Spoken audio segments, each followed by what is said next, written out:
박 PD의 픽.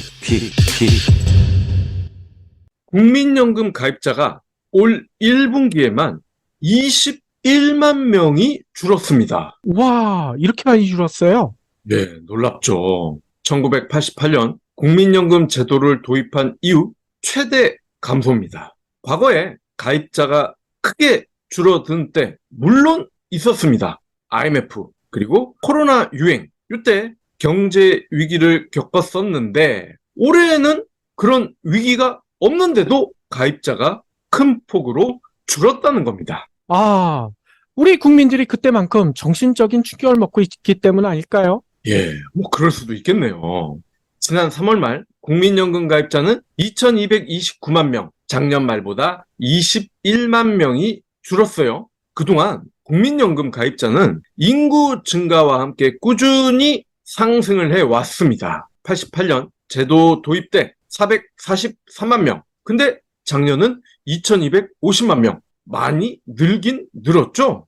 그런데 그럼에도 줄어든 때가 있었다라고 말씀을 드렸는데 외환위기 직후인 2000년 베이비붐 세대 일부가 국민연금 가입 상한 연령을 넘어선 2017년 자영업 경기가 악화한 2019년과 코로나가 한창이었던 2020년 손에 꼽을 정도란 말이죠. 그나마 감소폭이 컸을 때도 연간 10만 명대 정도였어요. 하지만 올해는 3개월 만에 가입자가 21만 명이 줄었다는 겁니다. 와, 이 추세대로라면 80만 명 넘게도 줄어들 수 있다라는 얘기잖아요. 맞습니다. 특히나 충격적인 건 올 1분기에는 지역 가입자나 임의 가입자가 아닌 직장 가입자마저도 국민연금 제도 도입 후 처음으로 줄었다는 겁니다. 오호, 3월 말 직장 가입자는 1,471만, 작년 말보다 7만 명이 감소했어요.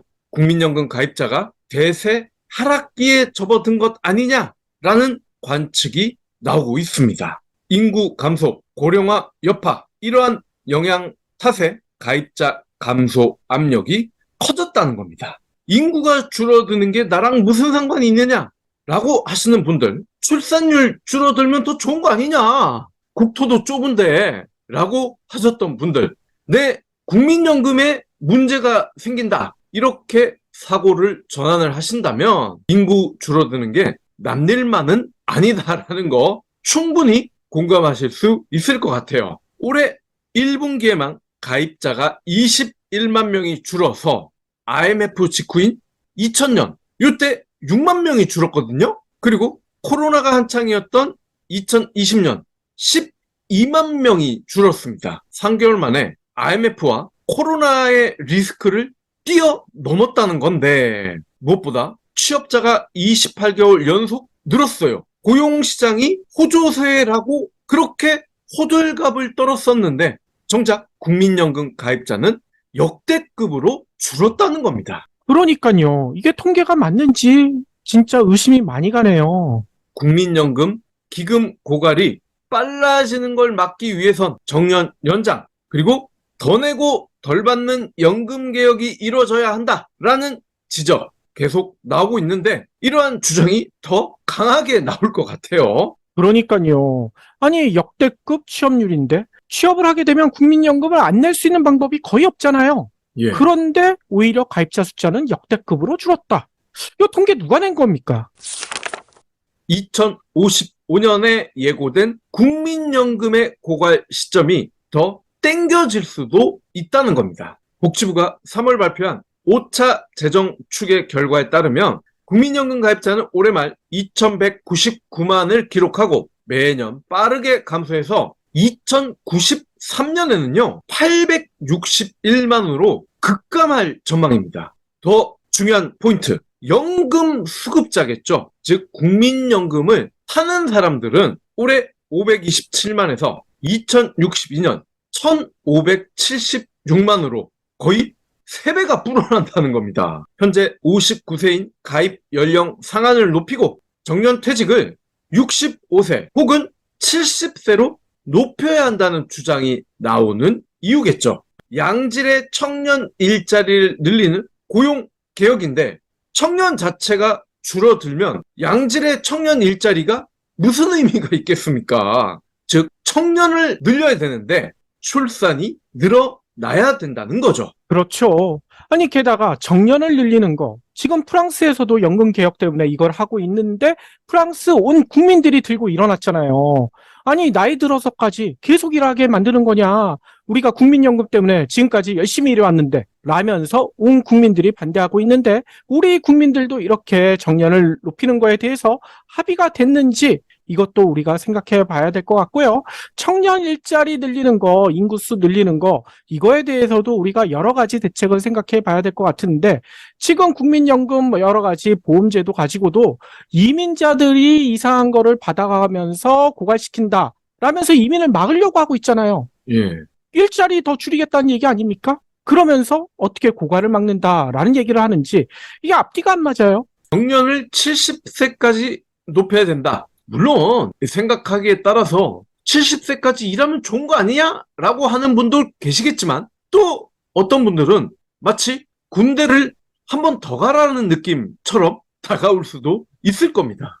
그런데 여기서 잠깐, 우리 인간사 대부분 제3의 길이라는 게 있죠. 국민연금도 제3의 길이 있습니다. 바로 투자 수익률을 높이는 겁니다. 올 4월 기준 기금 적립금은 975조 6천억, 제도가 도입된 88년부터 현재까지 1288조 3천억을 조성을 했고요. 연금급여로 312조 7천억 원을 썼습니다. 올해 정부의 지출 예산이 683조니까 국민연금의 규모가 얼마나 큰지 알 수가 있죠. 규모가 크다는 건 수익률이 높았을 때 수익 금액도 그만큼 커진다는 뜻입니다. 물론 반대의 경우 손실액도 그만큼 크다는 거죠. 그렇죠. 그런데 기금 투자 수익률이 그렇게 나쁘진 않았다면서요. 맞아요. 제3의 길에 희망이 있는 이유가 바로 여기에 있습니다. 향후 70년 동안 기금 투자 수익률이 기본 가정, 그러니까 이때는 평균 4.5%인데요. 4.5%보다 1%포인트가 높아지면 기금 소진 시점이 5년이나 늦춰집니다. 어마어마하죠? 5년이 늦춰진다면은 보험료율을 2%포인트나 인상한 것과 같은 효과를 볼 수가 있습니다. 그러니까 투자 수익률 1%가 올라가면 우리 국민들 표정이 달라질 수도 있다는 겁니다. 국민연금이 70년간 기금 수익률 4.5% 이상을 유지할 수 있을지 이게 관건일 텐데 지금까지는 잘 해왔다는 거예요. 88년부터 올 4월까지 보험료 외 기금 운영을 통한 누적 수익금 530조 7천억 원인데 누적 수익률은 5.11%입니다. 수익률이 5%를 살짝 웃돈다. 이게 나쁜 게 아니거든요. 그러니까요. 그런데 이 이야기는 안 하고 지난해 국민연금이 수익을 아주 박살내버렸다 라는 식으로만 얘기하고 있잖아요. 물론 작년과 같은 경우는 이례적인 시기를 우리가 겪지 않았습니까? 우리만 겪었습니까? 전 세계인들이 다 겪었단 말이에요. 결과적으로는 마이너스 8.22%라는 그래서 80조 원 가까운 손실을 봤습니다. 하지만 올 1분기에 손해액 상당 부분을 만회했다. 그리고 기금 특성상 특정 연도의 수익률보다는 전체적인 수익률이 중요하다는 거. 우리가 이걸 알고 있어야 된다는 겁니다. 그러니까요. 아니, 언론들이 전하는 걸 보면 국민연금도 단타하는 것처럼 바라보고 있어요. 수익률 조금만 낮아지면 낮아졌다고 난리치고 높아졌다면 또 높아졌다라는 얘기로 또 도배를 해버리고요. 박 PD, 이 PD가 마이너스 8% 이게 별거 아니다라고 얘기하는데 미친 거 아니야? 라고 하실 수도 있을 겁니다. 그래서 세계에서 가장 유명한 국부펀드가 있죠. 노르웨이 아닙니까? 노르웨이 국부펀드 비교를 해볼게요. 1990년대 후반에 설립이 돼서 이후 지난 25년간 연평균 6%의 수익률을 기록합니다. 국민연금과 비교해도 거의 1%포인트가 높은 압도적인 수익률을 기록을 했어요. 다만 작년에는 우크라이나 전쟁, 인플레이션 영향 이런 것들로 최대 규모의 손실을 기록했는데 자그마치 203조 원입니다. 우리가 80조 원을 까먹었는데 우리의 2.5배 정도가 되죠. 마이너스 14.1%. 국민연금과 비교해보면 어떻습니까? 전체 수익률은 물론 노르웨이가 여전히 살짝 높지만 작년 수익률을 따져봤을 때는 우리가 그래도 B 플러스 정도는 되지 않을까요? 그렇죠. 게다가 이렇게 국민연금, 기금고갈 얘기할 때마다 거론하는 개인연금, 삼성생명이라든지 이런데 연금 수익률 지난해 아주 박살이 났거든요. 대부분 마이너스 10% 이상이에요. 국민연금보다도 더 손실이 큽니다. 근데 그런 얘기를 안 하더라고요. 그쵸. 보수 언론과 경제지들은 수익률은 거의 언급하지 않고 고갈, 소진 이런 선정적인 단어에만 집착합니다. 앞으로 갈수록 타먹는 사람은 늘어나고 내는 사람은 줄어들고 더 빨리 소진이 될 것 같은데 라고 보도를 하죠. 당연합니다. 재벌 금융사들의 사적 연금을 띄워야 하는 역사적인 사명을 가지고 있기 때문이죠. 이렇게 공포심을 키워야 사람들이 재벌 금융상품을 구매할 거 아닙니까? 따라서 국민연금 고갈, 소진 이런 기사 보도에 너무 걱정할 필요가 없다는 겁니다. 제가 최근에 한 경제지에서 영끌족 아파트 값과 거리두기 하라 라는 칼럼을 봤어요. 지금 안 사면 영원히 못 산다. 이렇게 공포심을 불어넣어서 집을 사게 했더니 젠장, 송도, 세종 같은 곳은 반토막이 났네? 당연히 영끌족의 분노, 보수 언론과 경제지로 향했겠죠. 물론 투자 책임은 본인이 지는 겁니다. 라는 뻔한 핑계를 대면서도 집값 거리두기 하면서 직장 꾸준히 다니다 보면 언젠가는 오를 거니 너무 연연하지 마라 라는 식으로 자신들의 잘못을 무마하려고 하더라고요. 차라리 국민연금 적립금과 거리두기, 국민연금 수익률과 거리두기를 하라 라고 했다면 욕을 덜 먹지 않았을까요? 그럼에도 시간이 문제이긴 합니다. 이PD님, 고난의 7, 8월입니다. 벌써 한낮에는 땀으로 옷이 젖어요. 이참에 몸보신 해야죠. 근데 삼계탕 가격이 2만 원이에요. 둘이서 인삼주라도 한잔 하면 5만 원. 어이쿠야. 그럼 우리 경불진 가족 건강지킴이 불이오 비타민을 더 열심히 챙겨야겠네요. 2개월분이 29,000원이니 절대적인 가성비 아닙니까? 맞아요. 약처 인증 43종의 원료, 영양성분 기준치 100% 충족, 22가지 복각 기능성 있는 종합 비타민이잖아요. 무엇보다 임산부와 어린이까지 전 가족이 섭취할 수 있고 한 알씩 개별 포장된 제품을 2025년 3월 5일까지 보관할 수 있어요. 불이오 비타민 모두들 드시고 올 여름 무더위 건강하게 이겨내세요. 네이버에서 불이오 비타민을 검색하세요. 국민연금 연구원의 중기 재정 전망 2023에서 27년 자료를 보면요. 보험료 수입 급여 지출 항목을 비교하면 앞으로 4년 뒤인 27년에는 보험료 수입보다 급여액이 더 많은 보험료 수지 적자가 본격적으로 발생합니다. 이 때문에 다시 문제는 보험료 인상, 정년 연장, 수령액 인하 이런 뻔한 해법으로 회귀를 합니다. 즉 투자 수익률이 생각보다 높아야 뻔한 대책이 필요 없게 된다라는 건데 그래서일까? 정부가 최근 공개한 국민연금 기금 수익률 제고를 위한 기금 운용 인프라 개선 방안 여길 보면 전문성 강화, 대체 해외 투자 확대 두 가지를 강조하고 있습니다. 구체적으로는 기금운용본부 운용력의 성과급 체계 개선 그러니까 투자 수익률이 높으면 이분들에게 더 많은 성과를 주겠다라는 거죠. 그리고 국내외 주요 연기금의 민간 전문가를 영입을 하겠다.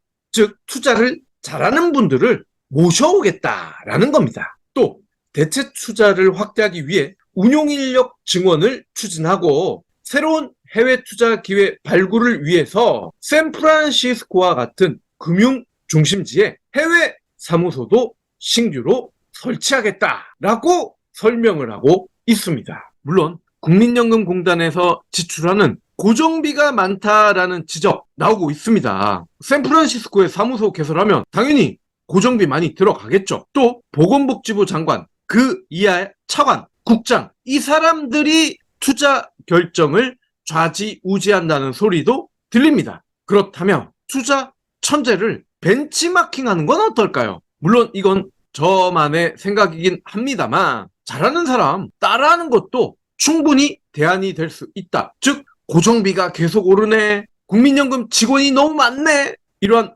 불만 없이 수익률 올릴 수 있는 방법 아닐까라고 해서 조심스럽게 제안을 드리는 건데요. 버피동이 버티고 있는 버크셔 해스웨이의 수익률 2000년부터 지난 1분기까지 연평균이요 무려 9.5%입니다. 놀랍지 않습니까? 이는 미국 S&P 500 수익률 6.5%를 여유 있게 웃도는 성적입니다. 노르웨이 국부펀드도 그렇고 버크셔도 그렇고 어지간한 투자 포트폴리오 다 공개하고 있습니다. 그러고 보니 버피동과 포항제철, 그러니까 현재 포스코 홀딩스죠. 둘의 인연도 재미있더라고요.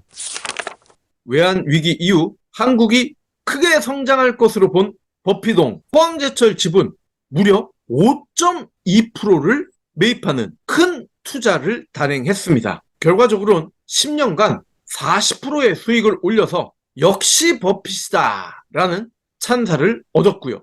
그러고 나서 다 팔았습니다. 한국 기업 관련 주식 현재는 거의 없는 것으로 파악이 되더라고요. 그런데 어제죠, 포스코 주식 또 한 번 난리가 났습니다. 이날 종가 64만 2천 원, 올 들어서만 132%가 올랐어요. 지난 21일 10.75% 급등한 데 이어 이날도 16.52%가 오르면서 급등세를 도미노처럼 이어갔습니다. 결국 삼바, 삼성 SDI 등을 제치고 코스피 시총 4위에 등극했습니다. 투자 천재라는 버피동도 포항제철 좀만 더 가지고 있을 걸이라는 아쉬움을 드러내지 않았을까 싶더라고요. 그러니까요. 게다가 한마디만 더 붙이자면 국민연금 재정 고갈, 이것도 하나의 공포 마케팅이거든요. 이 재정 고갈, 원래 국민연금 처음부터 설계했을 때부터 이건 어쩔 수 없이 언젠가는 올 수밖에 없었다 라는 게 다들 그 설계하셨던 분들이 인정하는 바예요. 왜냐, 미국이나 프랑스나 이런 데에서도 국민연금과 비슷한 연금제도 결국은 재정이 고갈될 수밖에 없거든요. 인구가 계속 고령화가 되기 때문에요. 따라서 그렇게 됐었을 때 그러면 프랑스나 미국에선 연금을 못 줬냐? 그게 아니거든요. 세금이나 재정을 투입해서 지금 계속 주고 있습니다. 우리나라도 결국 그렇게 가면 되는 거예요. 근데 재정 고갈되면 당장 국민연금이 안 나온다는 식으로 공포 마케팅을 하는 거, 이거에 절대 속으시면 안 된다는 거죠. 예. 그리고 이런 측면도 있죠. 88년이면 우리가 서울올림픽 했던 시절입니다. 전두환, 노태우, 이 군바리들이 사람들 때려잡고 하던 시절이에요. 그때의 복지 수준, 그리고 현재, 그리고 우리 미래의 복지의 수준, 엄연히 큰 차이가 있을 겁니다. 차이가 큰데 88년 처음 시작했던 그때의 국민연금과 똑같을 거라고 생각을 하면 안 되겠죠. 그러니까요. 정부가 돈을 안 쓰고 국민들에게 모든 짐을 떠넘기기 때문에 이 국민연금 논란도 계속 불거지는 것 같아요. 정부가 돈을 쓰겠다, 국민들을 향해서 돈을 쓰겠다라고만 생각을 하면 이 국민연금 논란도 사라질 것 같은데 말이죠. 주셔서 감사합니다. 하트 투척, 댓글 남기기, 링크 공유, 계좌 후원 등 경불진 두 PD에게 힘을 보태주세요. 더 좋은 내용으로 보답하겠습니다.